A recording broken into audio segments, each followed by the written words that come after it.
Hola, vamos a hablar hoy de la muerte súbita en la insuficiencia cardíaca y cómo podemos ayudar a los pacientes para reducir su incidencia. Algunos conceptos que me parecen importantes como para empezar. A pesar de todos los progresos terapéuticos, la muerte súbita es la principal causa de muerte en aquellos pacientes que tienen insuficiencia cardíaca. Un problema de nuestro medio es que hay muchos pacientes que tienen indicación de cardiodesfibrilador y no lo tienen colocado, pero también hay muchos pacientes que tienen colocado un cardiodesfibrilador cuya indicación es por lo menos dudosa. Vamos a intentar darle sustento y racionalidad a la terapéutica para prevenir la muerte súbita. Empecemos por un enfoque epidemiológico. Esto lo aprendimos de Meyerburg hace ya muchos años, de que la mayoría de las personas que van a tener muerte súbita se encuentran diluidas en la población general, de manera que es muy difícil pretender identificar en ese universo de individuos quién va a ser el que va a tener una muerte súbita. De manera que hay que poner un punto de corte. Esa línea pasa por la fracción de eyección.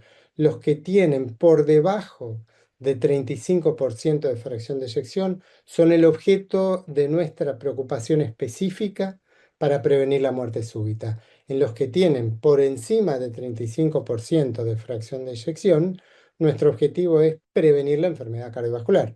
Obviamente que en el que tiene más de 35, pero tiene una miocardiopatía o algún sustrato preexistente arritmogénico, también lo vamos a incluir, pero estamos hablando de insuficiencia cardíaca. Otra dificultad que tenemos, fíjense ustedes que cuando se hacen estudios de sobrevivientes de muerte súbita, independientemente del lugar donde se hagan, la mayoría de los pacientes van a tener fracción de eyección por encima de ese 35%. Y al revés, cuando nosotros analizamos aquellos pacientes que tienen colocado un cardiodesfibrilador, la mayoría no van a haber tenido una descarga del dispositivo. Con lo cual nos encontramos ante otro dilema. La mayoría de los que tienen colocado un cardiodesfibrilador no van a necesitarlo y la mayoría de quienes van a hacer muerte súbita no van a tener colocado preventivamente un cardiodesfibrilador. Otra pregunta que ha surgido en los últimos años a partir de la evidencia: ¿cómo el cardiodesfibrilador no me evita la muerte súbita? Si es así, ¿por qué hay pacientes que a pesar de tener el cardiodesfibrilador, lo mismo hacen muerte súbita? La primera respuesta es obvia. El cardiodesfibrilador evita muchas, pero no evita todas las muertes súbitas. Fíjense qué interesante el estudio Paradigm, que como ustedes ya saben, comparó sacubitril/valsartán versus enalapril. No solo redujo la muerte global, la muerte por progresión de la insuficiencia cardíaca, sino que también redujo la muerte súbita en aquellos que no tienen colocado un cardiodesfibrilador, pero lo traigo a colación porque también redujo la muerte súbita de aquellos que tienen colocado un cardiodesfibrilador. Es decir, que el beneficio del tratamiento es independiente de la colocación del CDI y no todas las muertes súbitas, como vamos a ver más adelante, van a ser evitadas por el cardiodesfibrilador. Un dato: los pacientes, cuanto más graves están, más chances tienen de morir por otras cosas, de manera que a mejor clase funcional, mayor beneficio relativo con el cardiodesfibrilador. Bien, esto es una enseñanza de Packard de hace ya unos años, donde plantea que en aquellos pacientes que tienen una miocardiopatía, fundamentalmente de origen isquémico necrótico, existen lo que se llama gatillos, que puede ser un evento isquémico desencadenado por drogas, desencadenado por una alteración autonómica, lo que va a generar una reentrada, una taquicardia, una fibrilación ventricular, y sobre eso el cardiodesfibrilador actúa y salva la vida. Ese es el modelo clásico y la racionalidad de para qué existe el cardiodesfibrilador. Ahora, desafortunadamente no todas las muertes súbitas siguen este mecanismo.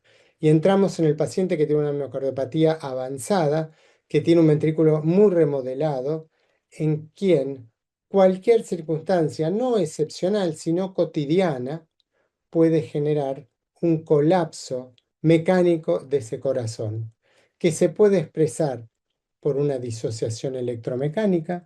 El corazón tiene actividad eléctrica, pero ya no se contrae más.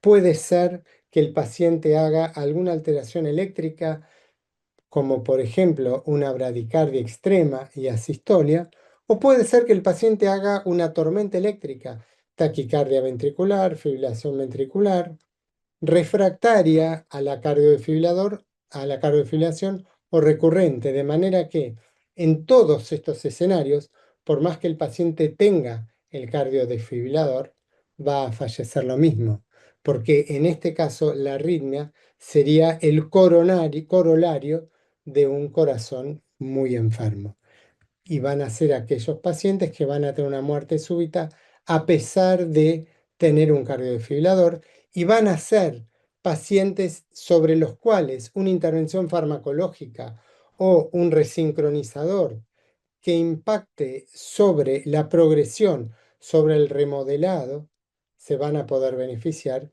van a reducir la incidencia de muerte súbita más acá o más allá de que tengan colocado un cardiodesfibrilador.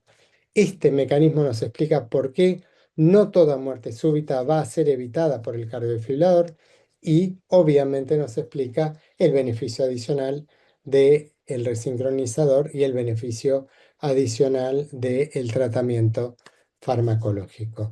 Conceptualmente, cuanto peor sea el remodelado de ese corazón, menor va a ser la efectividad del cardiodesfibrilador.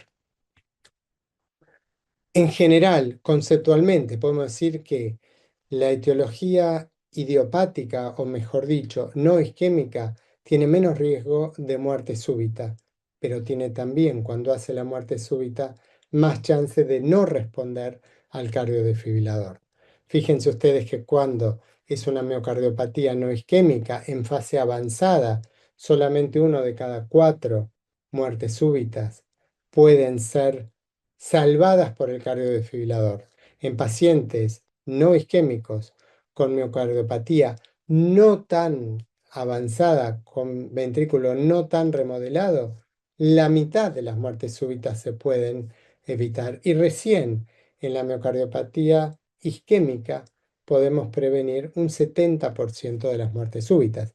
De manera que, mirando el vaso medio vacío, hay un porcentaje importante de muertes súbitas que no pueden ser evitadas por el cardiodesfibrilador, sobre las cuales sí tendría un rol muy importante tanto el tratamiento médico como la terapia eléctrica con un resincronizador.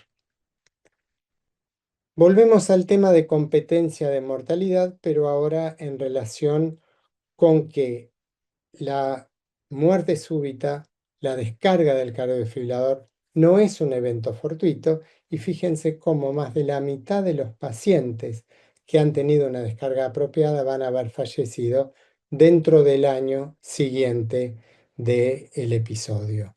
Y seguimos con competencia de mortalidad, pero ahora nos metemos con el infarto temprano. Fíjense ustedes cómo el estudio Dynamite, el estudio IRIS posteriormente, nos enseñaron que en la fase temprana luego del infarto, si bien el cardiodesfibrilador puede reducir la muerte súbita, no tiene impacto sobre la mortalidad global. Y este punto no es consecuencia de que el cardiodesfibrilador aumenta la mortalidad. Aumenta la mortalidad no súbita, pero porque si el paciente no le permitimos que haga una muerte súbita, va a ser una muerte no súbita, porque el fallecimiento no es la consecuencia de algo corregible por el cardiodesfibrilador.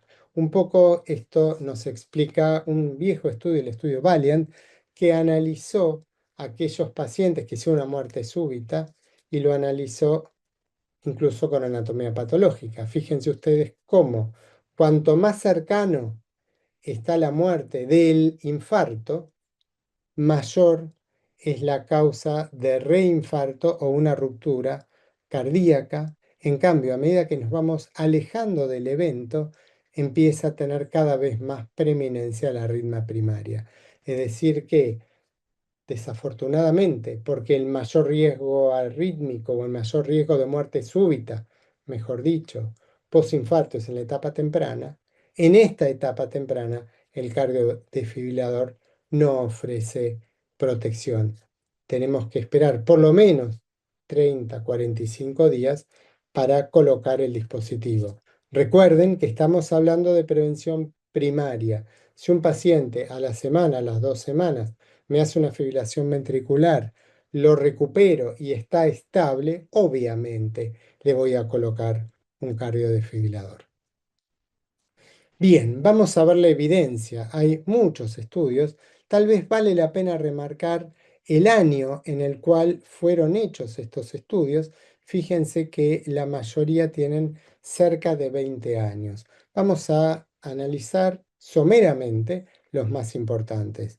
El estudio MADIT-2 es el primero de los grandes estudios, incluyó más de 1.200 pacientes que tenían como característica el hecho de que habían tenido un infarto más allá de 30 días, que tenían una fracción de eyección que sea no mayor del 30% y que no requería que el paciente tuviera síntomas, o sea, podían estar en clase 3, clase 2 o clase 1. Clase 4 eran excluidos. En un seguimiento de 20 meses mostró un beneficio contundente, una reducción del 30%, 31% de la mortalidad y una reducción del riesgo absoluto de 5,6%, lo que significaba que teníamos que implantar 17 dispositivos para evitar una muerte. Cuando el seguimiento se hizo un poco más prolongado, ese número de 17 bajó a 14 dispositivos implantados para evitar una muerte. Estamos hablando de un estudio publicado en el año 2002. El estudio Sudden Cardiac Death Heart Failure Trial fue publicado unos años después, en el año 2005.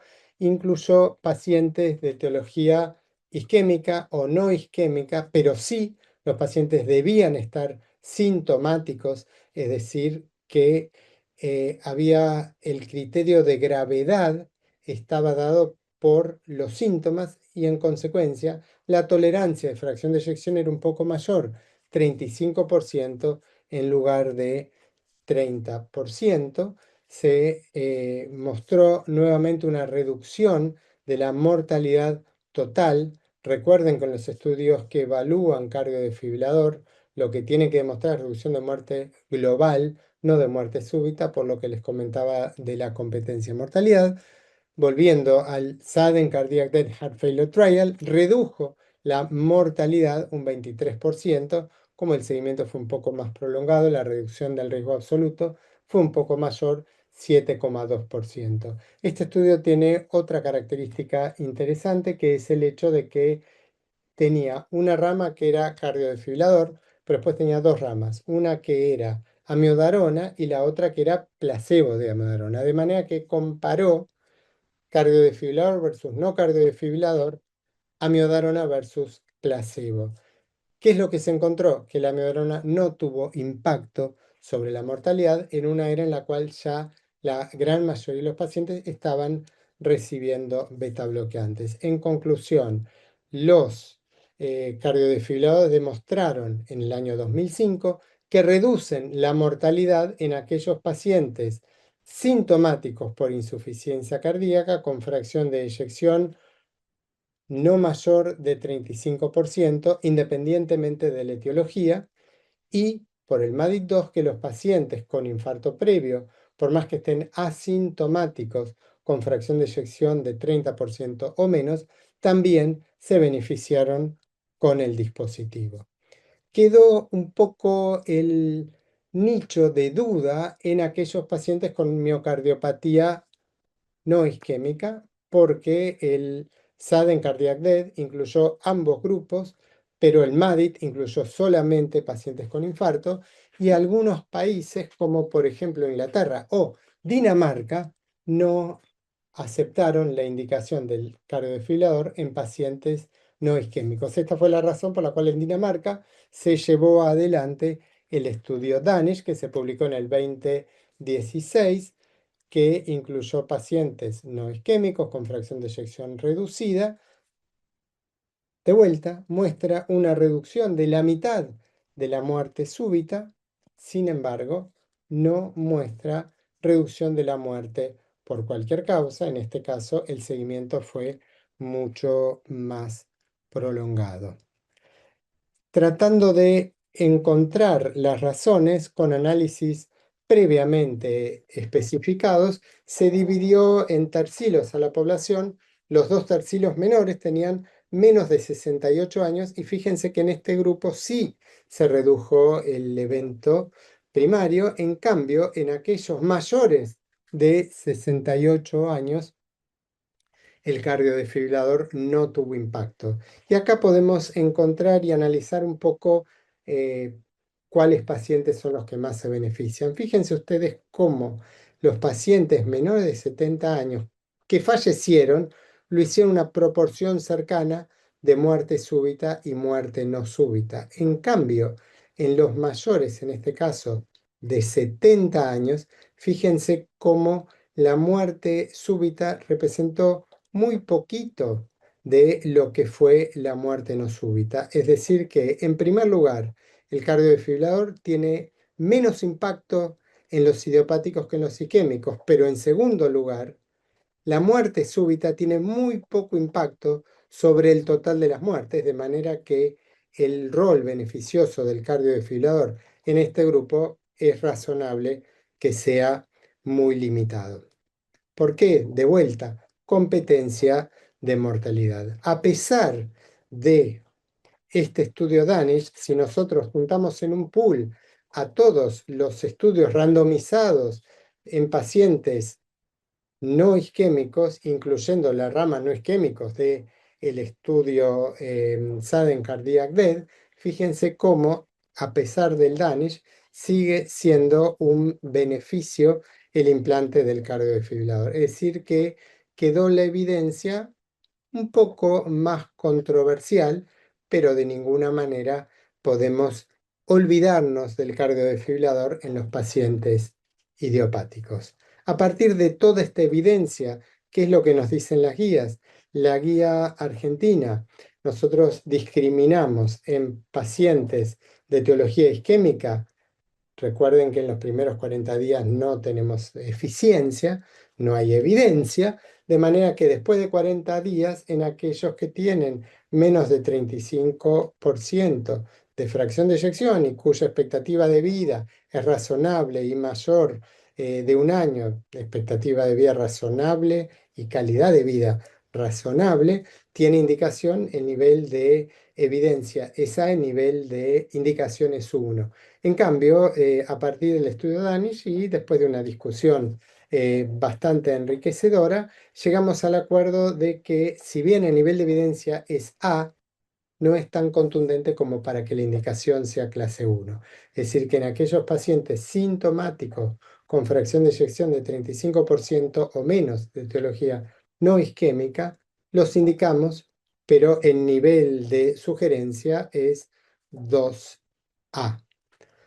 Obviamente, los que tienen menos de 40 días del infarto tienen contraindicado el implante del cardiodefibrilador y a menos que le vaya a colocar un resincro o que esté en lista de espera para trasplante, no tiene sentido colocar un cardiodefibrilador en un paciente que está en una clase funcional 4 refractario al tratamiento porque no le vamos a mejorar la calidad de vida, se va a morir igual con una calidad de vida probablemente peor.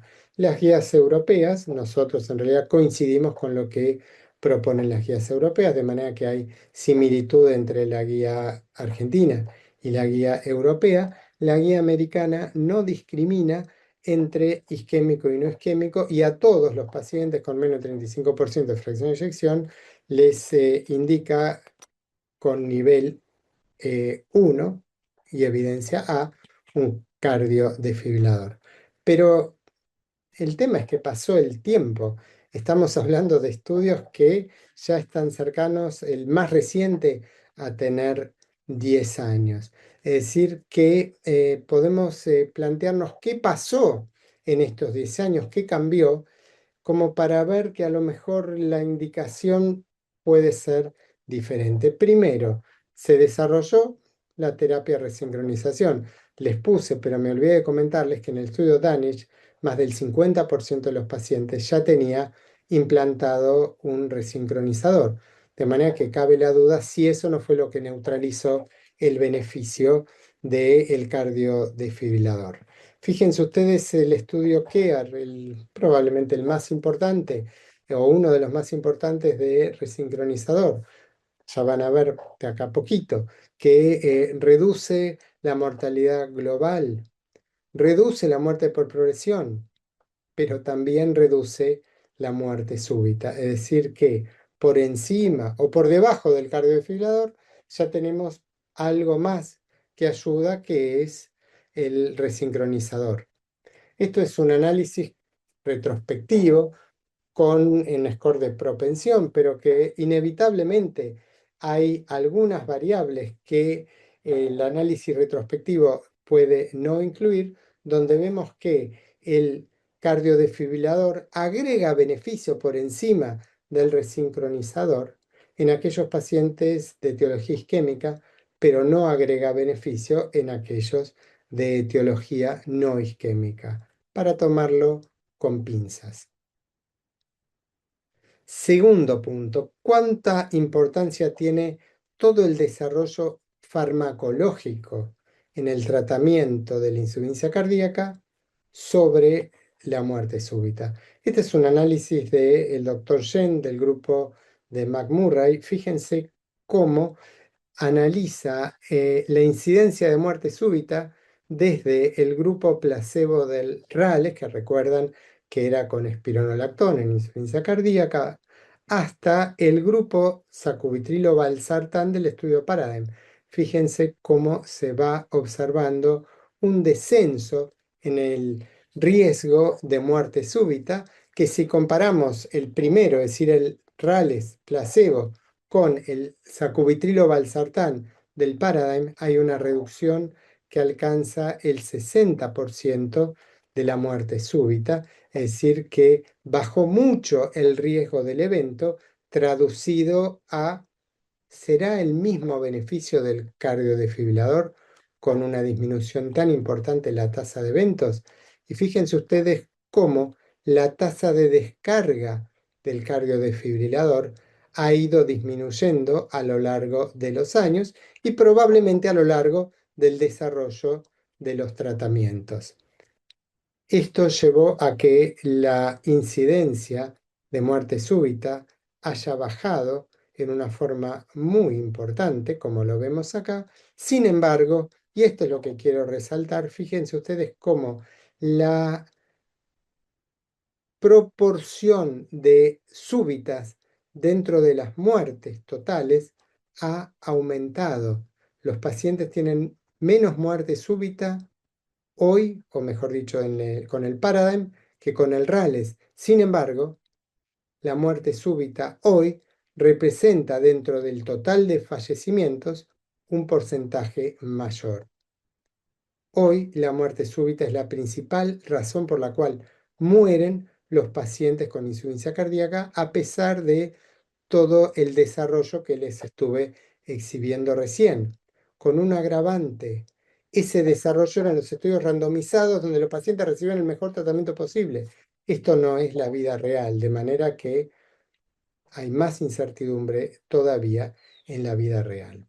Hay estudios modernos que no fueron randomizados, pero que siguen sugiriendo un beneficio de colocar versus no colocar un cardiodesfibrilador, estudios en distintas regiones que todos coinciden en que tal vez con un impacto menor sigue siendo beneficioso el cardiodesfibrilador. Bien, dicho todo esto, ¿dónde nos paramos hoy? ¿Cuáles son los desafíos que tenemos?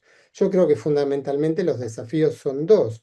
Uno es no colocar dispositivos de más en aquellos que hoy tienen indicación, pero que a lo mejor podemos ajustar, optimizar esa indicación en los que tienen 35% o menos de fracción de eyección y al mismo tiempo plantearnos qué pasa. ¿El paciente que tiene más de 35% no va a ser nunca muerte súbita? No puedo pensar en que algunos pacientes con más de 35% también se pueden beneficiar con el dispositivo.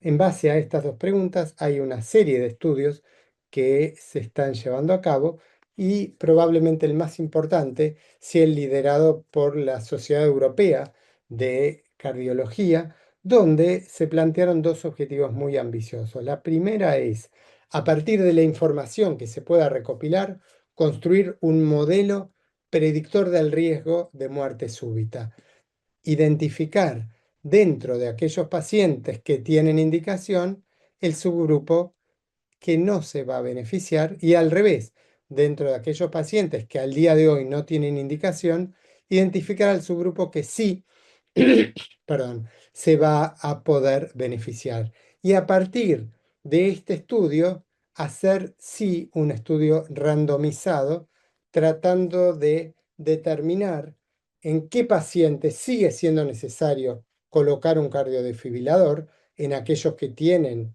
un riesgo, una fracción de eyección menor de 35%, y al revés, en qué pacientes que tienen una fracción de eyección mayor de 35% tal vez sea necesario colocarlo. Me adelanto un poquito a lo que les voy a demostrar después y desafortunadamente se discontinuó el objetivo de los pacientes con fracción de eyección preservada porque la tasa de eventos de muerte súbita era demasiado baja.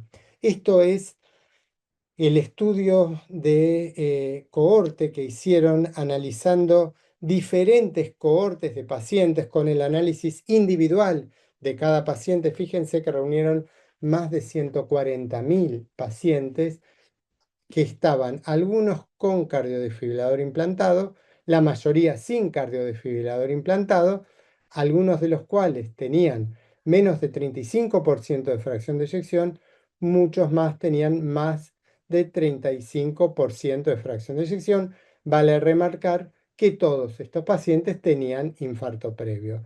¿Cuáles son los hallazgos? Probablemente lo más importante es que la incidencia del evento de muerte súbita en los pacientes con menos de 35% de fracción de eyección no alcanzó el 2% por año. En cambio, en aquellos pacientes que tenían más de 35% fue realmente muy baja, 0,38, es decir, menos de 4 pacientes cada 1000 que habían tenido infarto, que tenían más de 35%, que hacían una muerte súbita, lo cual nos plantea lo difícil que es identificar un método que nos permita decir estos 4 pacientes van a ser los que van a tener el evento. Se buscó también el valor agregado de la resonancia magnética y la información adicional en aquellos pacientes con infarto previo de la resonancia magnética terminó siendo muy limitada. Mientras tanto, en Canadá se estaba llevando a cabo el estudio REFINE, que incluyó pacientes con más de 35% de fracción de eyección, con infarto previo, con algunos datos de aumento del riesgo arrítmico, de disautonomía. Sin embargo, el cardiodesfibrilador en estos pacientes, teóricamente con mayor riesgo arrítmico, vimos dos cosas: que la tasa de riesgo seguía siendo muy baja de muerte súbita y segundo, que el cardiodesfibrilador no adicionó beneficio en este subgrupo de pacientes con infarto previo, con más de 35% de fracción de eyección, a pesar de que tenían mayor riesgo arrítmico. Volvemos al estudio PROFIT. Se diseñó entonces un estudio para solamente pacientes con infarto previo con 35% o menos de fracción de eyección, que tiene planeado incluir casi 3.600 pacientes randomizados a cardiodesfibrilador o no cardiodesfibrilador, menos de 35% de fracción de eyección, infarto previo y objetivos secundarios. Un subestudio con resonancia magnética y un subestudio genómico para ver si es posible mejorar la identificación de los pacientes que van a hacer muerte súbita. Lo que hasta hoy sabemos es que la información que tenemos es insuficiente, que necesitamos mejorar la eficacia en la selección de pacientes. Distintas herramientas que podemos plantearnos. La herramienta genética nos puede ayudar en la toma de decisiones. Todavía no lo podemos saber. Sí hay algunos indicios alentadores, el análisis de algunos genes predictores de arritmia que sí identifican a pacientes que tienen mayor riesgo. Todavía no hay estudios en ese subgrupo que haya demostrado el beneficio del cardiodesfibrilador. Este es la conformación de un score poligénico en pacientes con enfermedad coronaria con más de 30% de fracción de eyección, que lo dividieron a toda la población de casi 4.700 pacientes, lo dividieron en decilos y compararon el décimo decilo, el decilo superior, con respecto al resto y observaron que permite identificar una población de pacientes que tienen mayor riesgo. Y esto me parece interesante, tomando en cuenta el riesgo clínico. Fíjense ustedes cómo el estar en el decilo superior del riesgo del score poligénico aumenta el riesgo con una trascendencia clínica fundamentalmente en aquellos del grupo intermedio. No cambia en aquellos que tienen clínicamente bajo riesgo. En los que tienen clínicamente alto riesgo lo aumenta, pero ya el riesgo es alto independientemente de la genética. De manera que en los grupos intermedios es donde la información genética sería en el subgrupo donde podría tener mayor aporte de información. Vamos ahora a meternos con la resonancia magnética cardíaca. Les había dicho que en el grupo de pacientes isquémicos parecía poco el aporte de pacientes que tienen deterioro de la fracción de eyección y que ya sabemos que tienen áreas de fibrosis.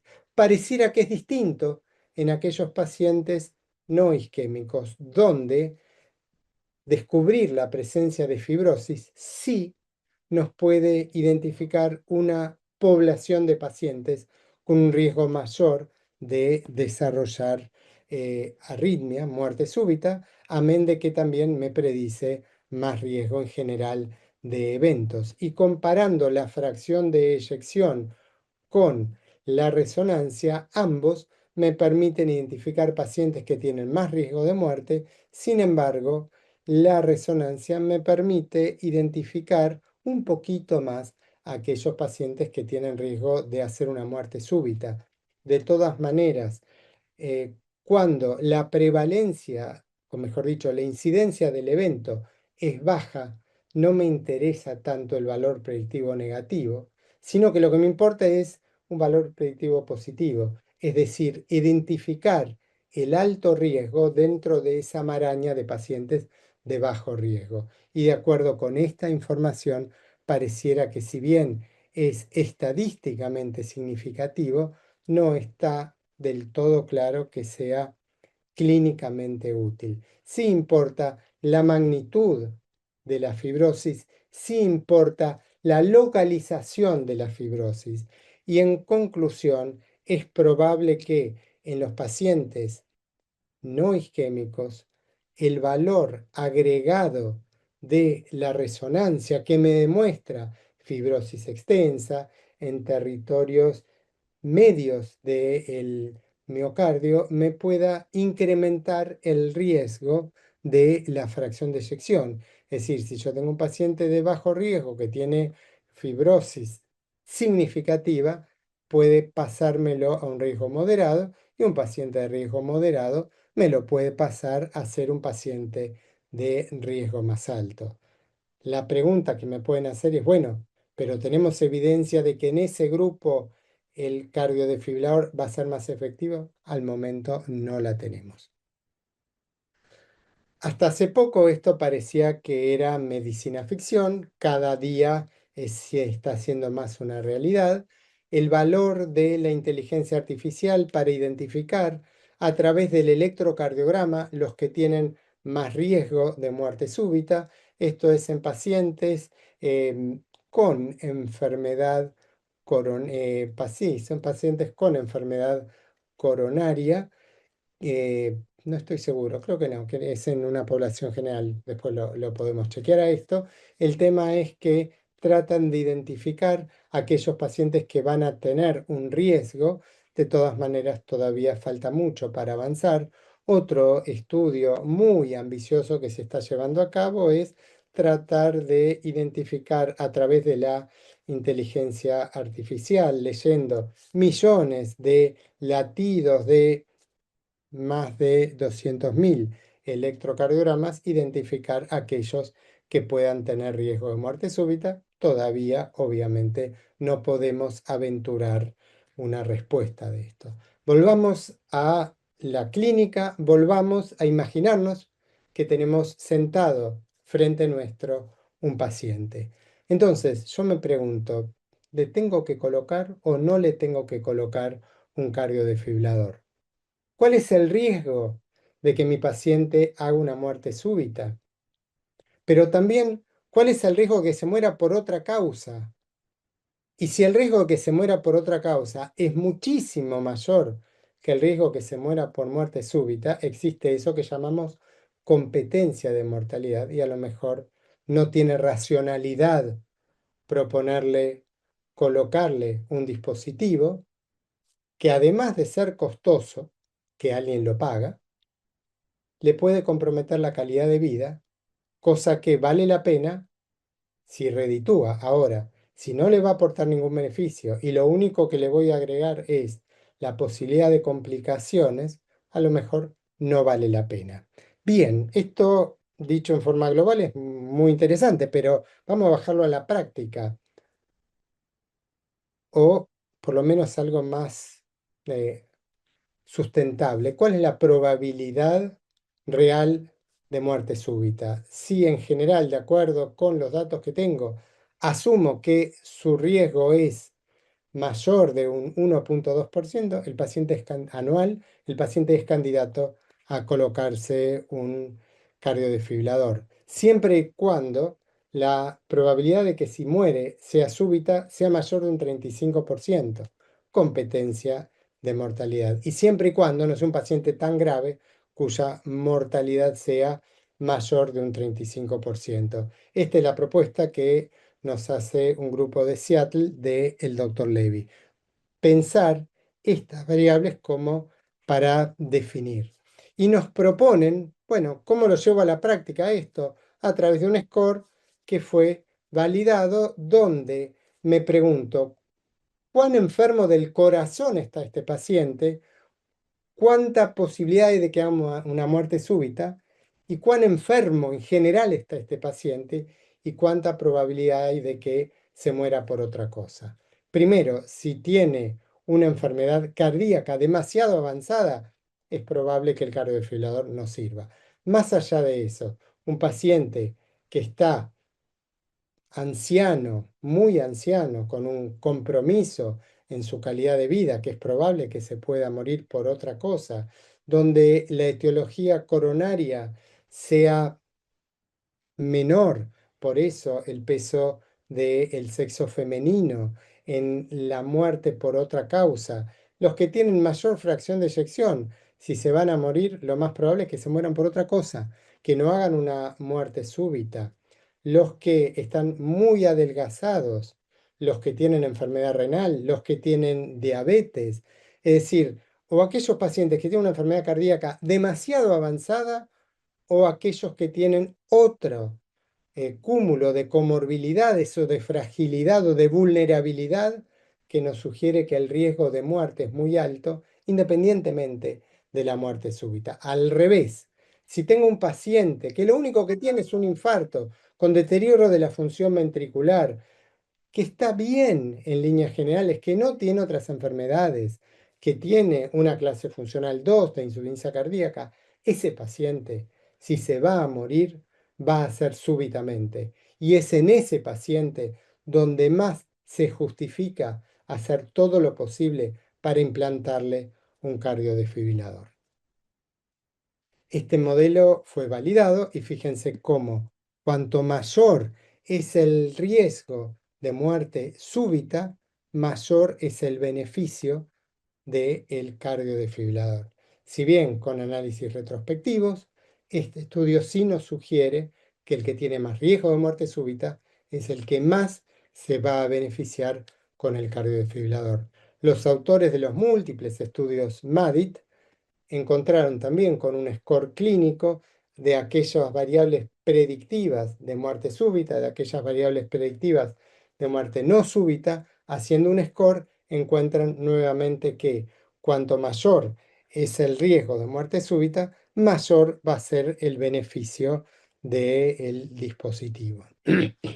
En síntesis, lo que intentamos es seleccionar pacientes que no van a estar demasiado sanos, como para que no hagan nunca una muerte súbita, ni demasiado enfermos como para que se puedan morir lo mismo, más allá de que les coloque un cardiodesfibrilador. Y el segundo punto a tomar en cuenta es, conceptualmente, si el paciente tiene etiología isquémica y ya pasaron 40 días luego del infarto, si está asintomático, le pido que tenga 30% o menos de fracción de eyección. Si está sintomático, 35% para abajo. Ahora, ojo, por favor, en aquellos pacientes que de primera impresión están asintomáticos, descarten que realmente no esté ocultando involuntariamente sus síntomas como para saber quién debe recibir un cardiodesfibrilador.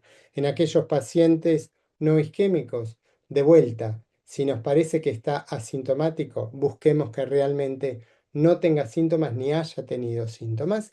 Y si está sintomático, en aquellos que tienen menos de 35%, me parece que tenemos que tomar en cuenta todas las variables que comentamos antes, básicamente comorbilidades y edad, como para decidir la indicación.